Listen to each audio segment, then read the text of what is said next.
Hello, today I'm talking about Subversion, which is a new Kickstarter, just gone live. It's a ttrpg, but it's not D&D. It's a different system, but easy to pick up. And I want to show you the trailer they made for it. I want to show you the lore trailer, and then I'm actually going to sit down and interview the creator to find out what it's all about. Please take a look. Yeah! In the city of Neo-Babylon, full of powerful magic and emerging cyber technology, the authorities say that they know what's best, but only ever seem to help themselves. That's where you come in. If the powerful won't help, you'll just have to get things done on your own. Hey folks, I'm Opti, the founder of Fragging Unicorns Games and creator of the Subversion RPG.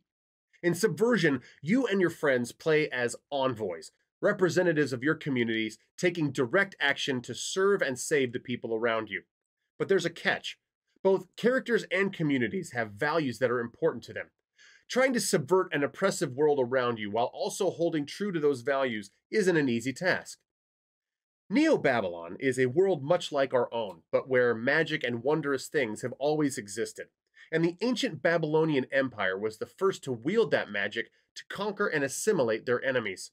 Now, in Neo-Babylon, communities struggle against oppressive arcane elites, faceless corporate masters, and all kinds of authorities that have boots aimed at their necks. So if you want to play a game where you can encounter wondrous creatures, breach computer systems, bend magic to your will, search out lost civilizations, steal from the rich, and give to the poor, Subversion might be for you. But if you're looking for a game where your values truly matter and building up your community is just as important as destroying unjust systems of control, Subversion is absolutely for you.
And here I am with Opti, creator of Subversion. Thanks very much for taking the time to sit down with me. Yeah, no problem. Thank you for having me on. Really appreciate it. So, Subversion, tell me what the project is and about.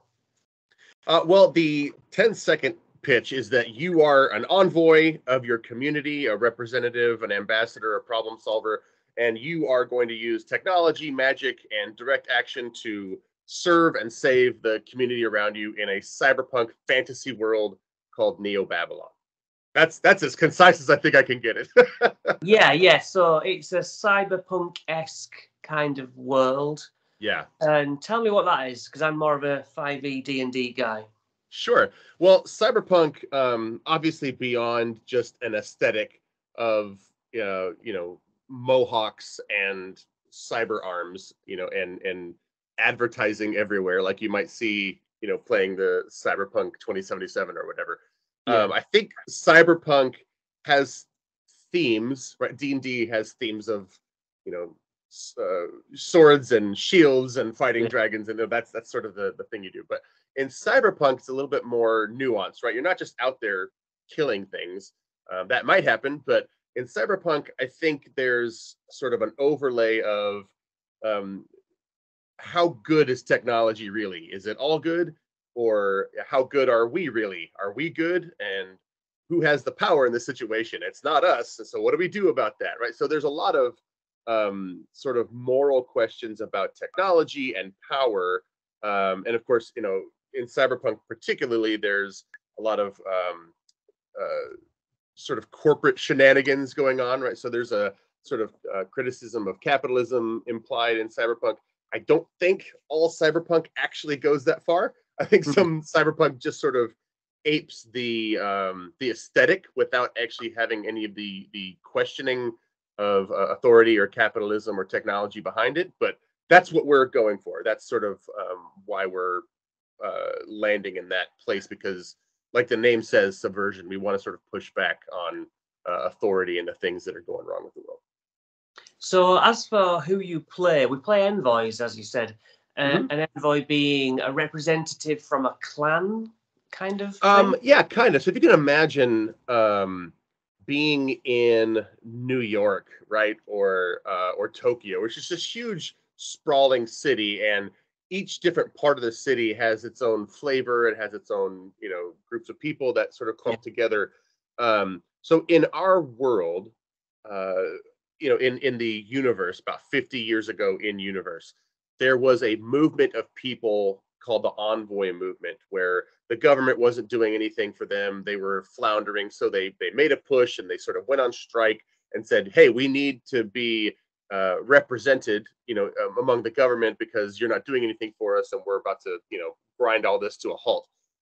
So the government made a concession back and said, fine, we'll appoint envoys. If you get a group together and send them to us, we'll listen.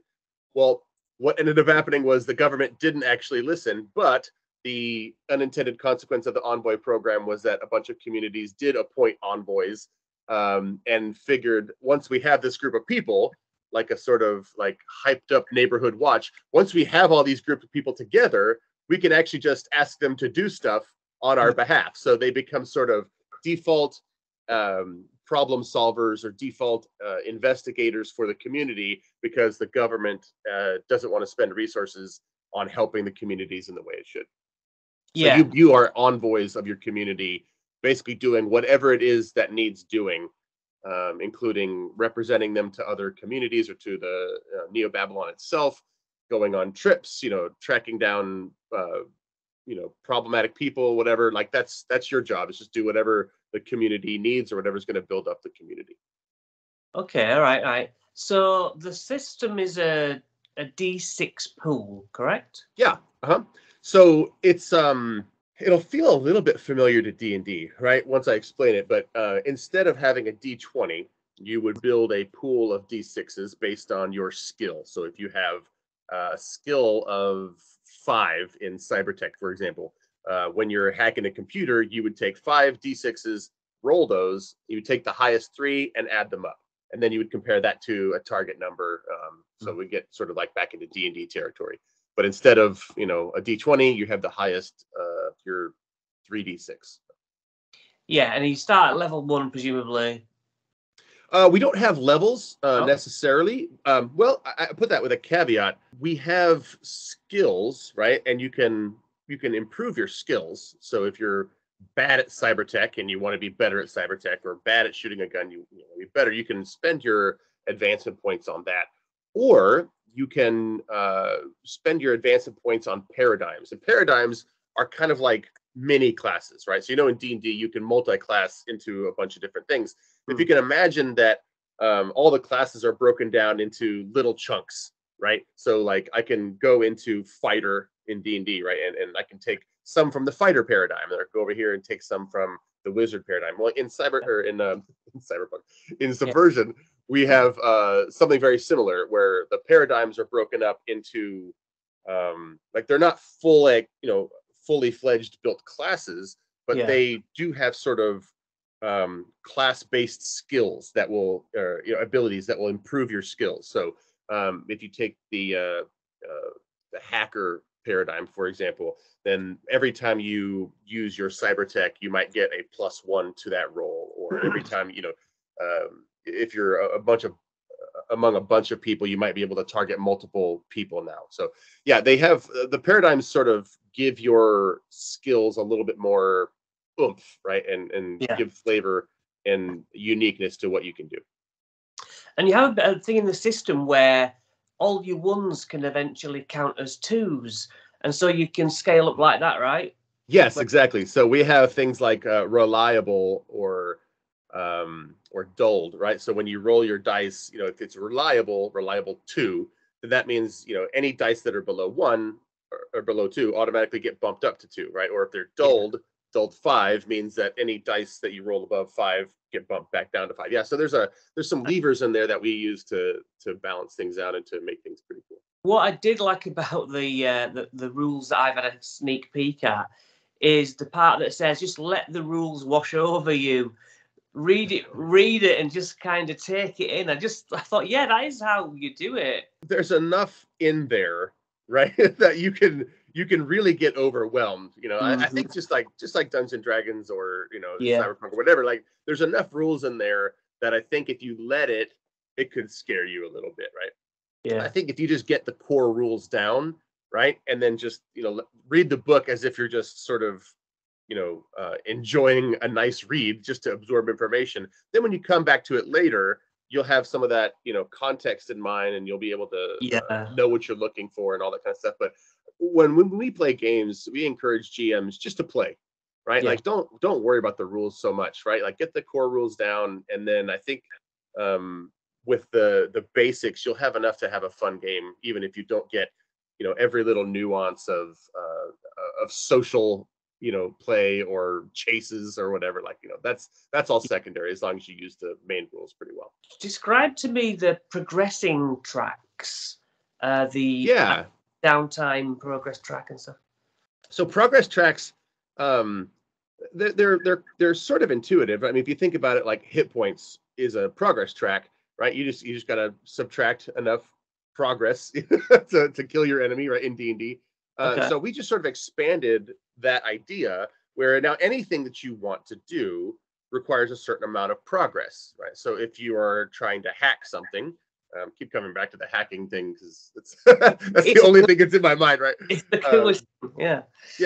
But like, say you're trying to uncover a mystery, or you're trying to break into a house or whatever, right? Any of those things could require either a simple roll, right? If it's not very dramatic, or if you're doing it while somebody's trying to shoot at you, then maybe a progress track would make this a really dramatic moment where your friends all have to guard you while you're trying to hack the lock on the door.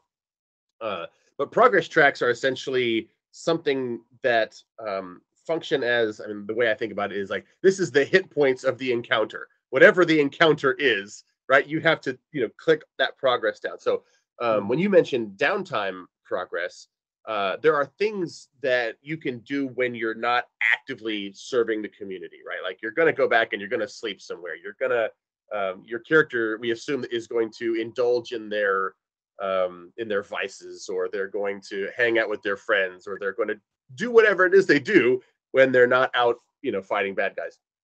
So if you're working on a big project, like if your community needs a library, or if the school had burned down, then you can actually spend your downtime. It's not very interesting to make rolls to swing a hammer to build up the library or the school when you're actually sitting down at the table, but like you can actually do those things in downtime, and you can have downtime progress tracks. So the downtime progress tracks are the things that you do with your downtime while your characters are sort of resting or otherwise interacting with the community. So everything in Subversion is a progress track in one way or another. You make enough progress and you win the encounter, or you do the thing, you complete the task, or you don't, somebody else gets progress first.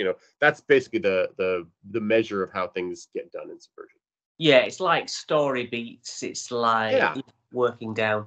Grit is another main thing that, looking through your little rough one shot you sent me, it mentioned the DM spending grit. Can you explain?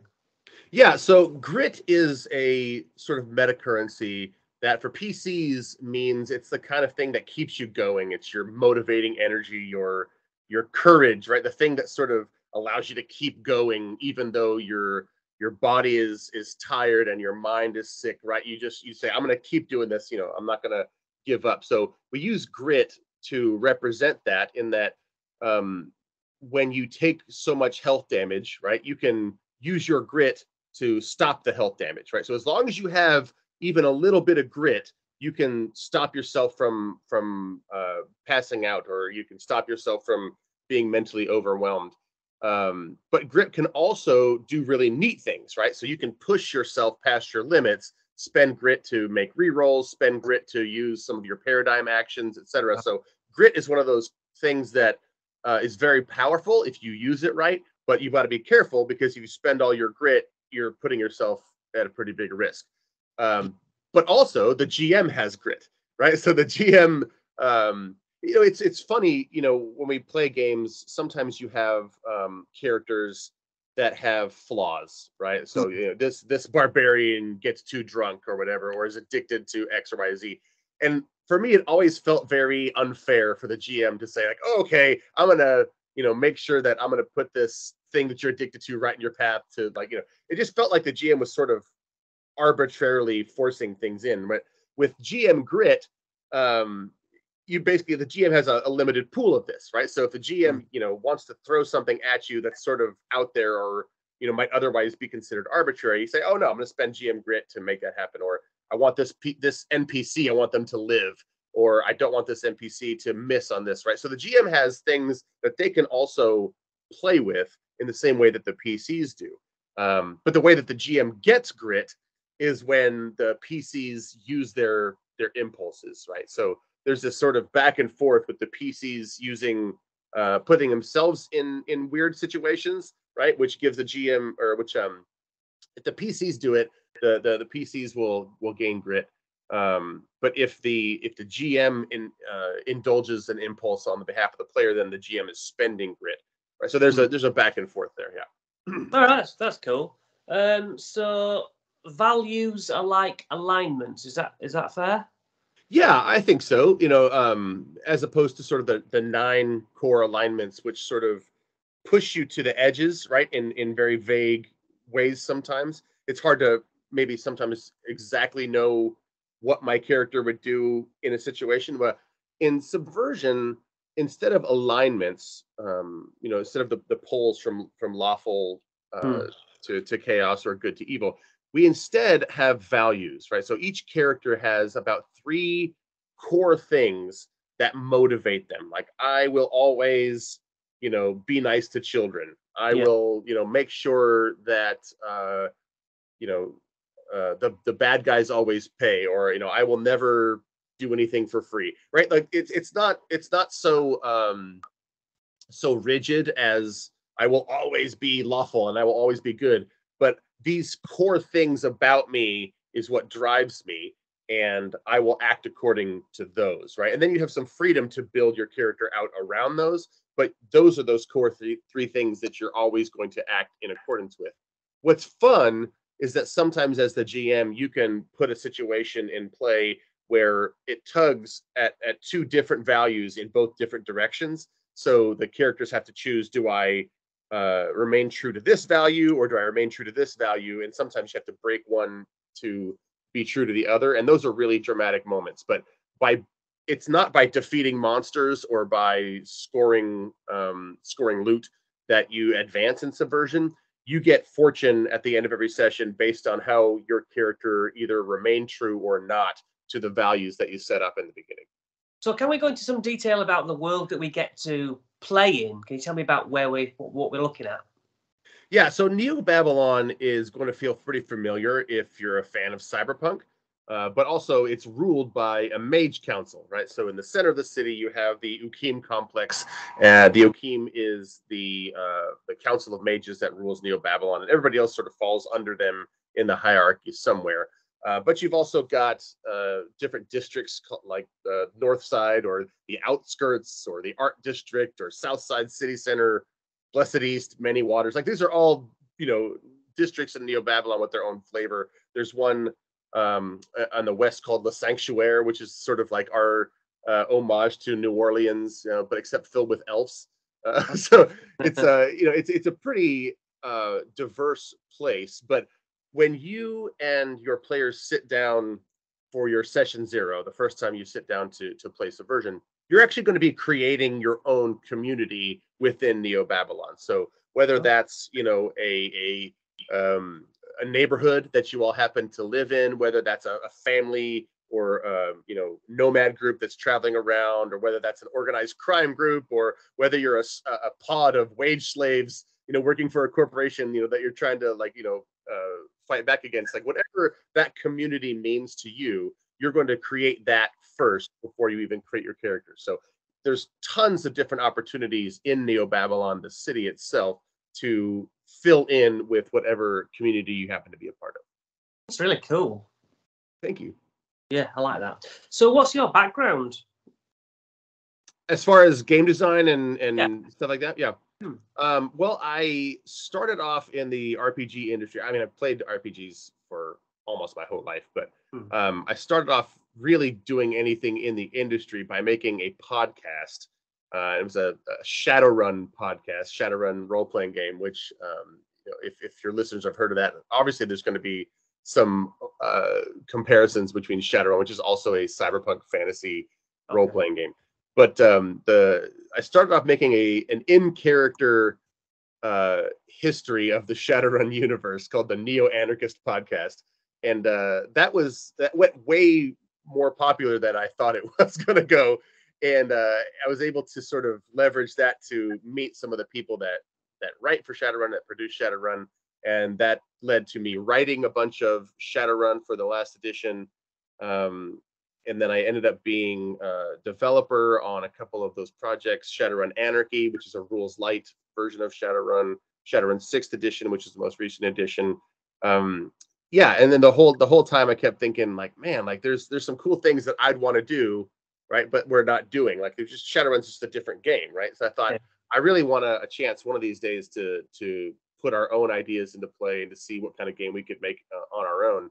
And that's essentially how we sort of leveraged into Fragging Unicorns. And at the time, it was like 2019 or so.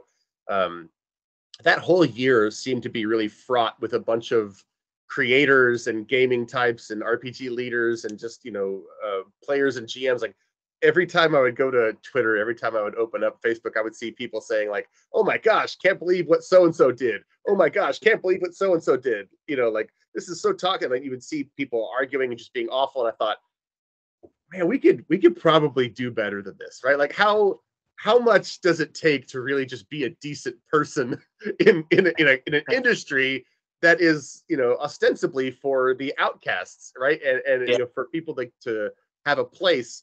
And so we just thought, like, let's just try this. Like, if nothing else, like, let's just be, if we might not be the most, we might not have the tightest rules. We might not sell the most. We might not have the best, art or whatever. But what we could do is we could probably be the best people. We could probably just be like friggin' really, really kind to everybody. Like, if we're going to be known for something, like, that's what we want to be known for, is like, Fragging Unicorns. They're like the coolest people. like, if you want something, if you need something, like, ask Fragging Unicorns. They'll help you out. Like, if that's the only mark we ever make on the gaming industry, like, totally fine with that. So have you had any more projects out before? So we had our first project, which it's kind of silly in hindsight. We launched what is a pretty difficult thing. It's a skirmish minis game called Gangs of the Undercity, and it's actually set in the same universe as Subversion. But at the beginning of the pandemic, we launched this, skirmish miniatures game, having no idea how hard it is to make, a skirmish minis game from scratch, having no idea how to do manufacturing, having no idea how to talk to people in different countries, having no idea what shipping was like.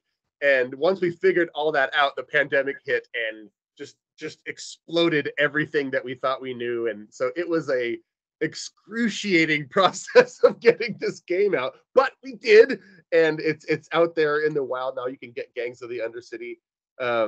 So yeah, but I will say this too, it exceeded our expectations for what we could raise on Kickstarter. We had a pretty modest goal of, I think, like $12,000, and I think it ended up, once backer kit was all said and done and everything like that, it ended up raising like 93,000. So that was like a pretty big deal for us.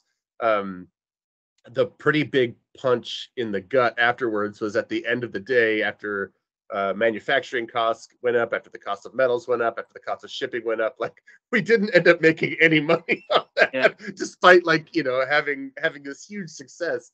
So we learned a lot from that, and that was we're thankful for that. But I think doing the hard thing first, like, because we're mostly an RPG group, right? We're a group of RPG developers, but we thought, like, let's try to do this skirmish minis game first, and if we can do that, then everything else will be easier. So that was our thought, and to the most extent, we actually pulled off everything that we wanted to do. We also inherited a narrative RPG called Misspent Youth from Robert Bohl. Robert Bohl produced a number of misspent youth games about teenage rebellion in a fragged up future, where you play as teenagers trying to rebel against the adults in your life that are making things bad. And I really, really enjoyed that rule set. I loved the game. And so Rob and I developed a pretty decent friendship. And then he got out of the industry, just said, you know what, I can't do this anymore. This is, you know, this is hard, and I've got other things to focus on. And I said, hey, I love this game. It would be a shame to like let it go nowhere. Do you have plans? And he said, no. I said, what do you think, man? Like, would you be cool, like, if Fragging Unicorns took it over and produced more games like it? And he's like, yeah. So we worked on one more game together called Fall in Love, Not in Line. That's another misspent youth game that launched on Kickstarter last year. And it's us trying to just continue on Robert's legacy with misspent youth games. So that was the second game that we produced on Kickstarter, second game we produced, but with the other two games that Rob sort of let us take over. That's 4 games now that we have, and Subversion will be the 5th. Yeah. Cool. So how much work goes into a project? Like just the writing and the planning, seems massive.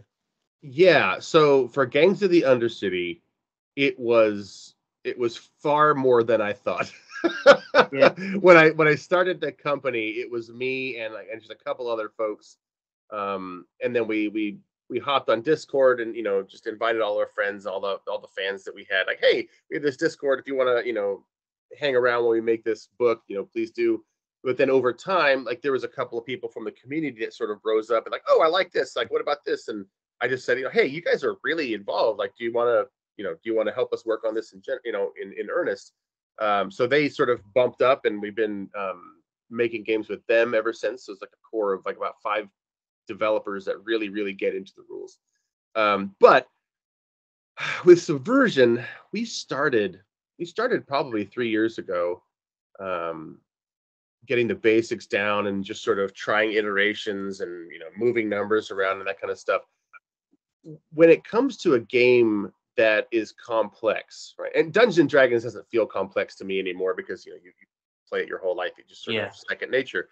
But once you start trying to replicate that, and not just swapping out, you know, skins, right? Not just, you know, renaming things. Once you really start trying to get to why certain mechanics work, right? And like what the connections are. And like, if you change one thing here, it changes something over here, like target numbers and armor class and, you know, and hit points and bumping up, you know, to hit numbers. Like, all of that stuff gets so complex so fast that I think it's just way more work than I think anybody expects.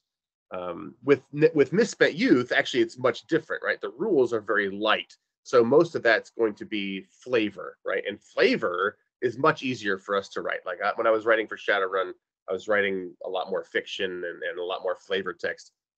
But writing the crunch is very hard, especially if you're starting from scratch. So for us, it's been a 3-year process of meeting just about once a week to sort of push things in a different direction, and having 4 or 5 Google Docs that all connect with each other, that kind of stuff. So yeah, I recommend it. If you love doing it, I recommend doing it. But I also recommend going in with your eyes wide open about, this is not going to be one of those things that you can just sort of you know, make over a summer, throw on Kickstarter and make a bunch of money.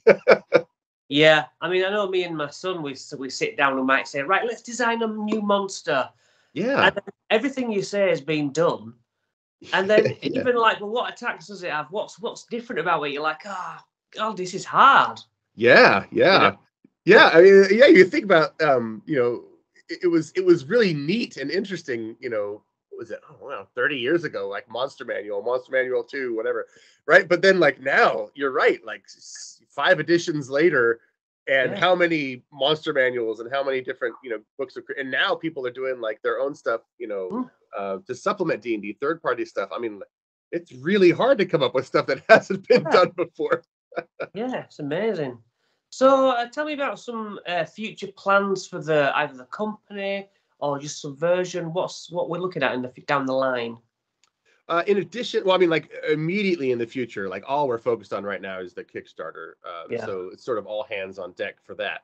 But in that orbit, we plan on launching with at least 5 adventures, right? So that when we actually get the book out, people have something to play, people have something to look at, and we're sort of trying to be very aware that the first couple adventures that we put out sort of set the tone for what people expect out of the game. So we're trying to have a variety of things on offer, so that people don't get just locked into one thing and assume that Subversion is all that thing. But in addition to that, and that and getting Subversion out, because once the Kickstarter hits, once it's over, we're going to sort of enter into a public discourse. We'll have the rules, available for anybody to look at. So if you want to, you know, take a look at it and say, hey, I think this is a little odd, or this doesn't read right, or just point out any of our flaws. Like that's what we want, so that when eventually the book does get produced, it'll be the best possible. So that and the adventures will take up probably the rest of the year for us. But in the background, there's a couple of projects that we're working on. For myself, my sort of side project is a narrative superhero game, based on the Misspent Youth rules, which again are very simple. So we did a Mutants and Masterminds game where we streamed a couple of years ago, and that was super fun. And we had a great time doing it. Our team was sort of like a young X-Men type team. But we noticed that like the game would slow way down whenever combat hit, and then we'd have to get our nose in the books. And like for streaming, that just felt like a very slow process. And we started looking for ways to not do combat. And I thought, oh, that doesn't feel very superhero-y. So I'm going in with that in mind. Like, how can somebody use this, for streams, or to tell maybe a more narrative story, that combat feels very, very swift and punchy, without slowing things down and allowing the narrative tension to ramp up. So I don't have a name for that one yet. Actually, I did have a name, but somebody already had that name. So, as it always happens. So I'll be on my 4th name, I'm sure, soon. And then also another one of our devs is working on a game that's sort of Doom inspired, where you're basically like, killing a bunch of demons, but it's a roguelike as well. So your characters are expected to die very quickly, and you get replaced with another character with slightly different abilities, and you're basically going through this planet full of demons. I think he's calling it Hell Slayers. So yeah, those are the things that are working on in the background. But I think Subversion and its adventures and its source books are probably going to take up the majority of our time for the next couple of years.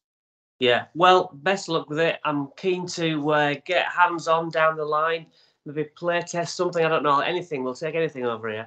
But I would love that. Thank you. All the best. Thanks for coming on. Yeah, my pleasure. Thank you so much.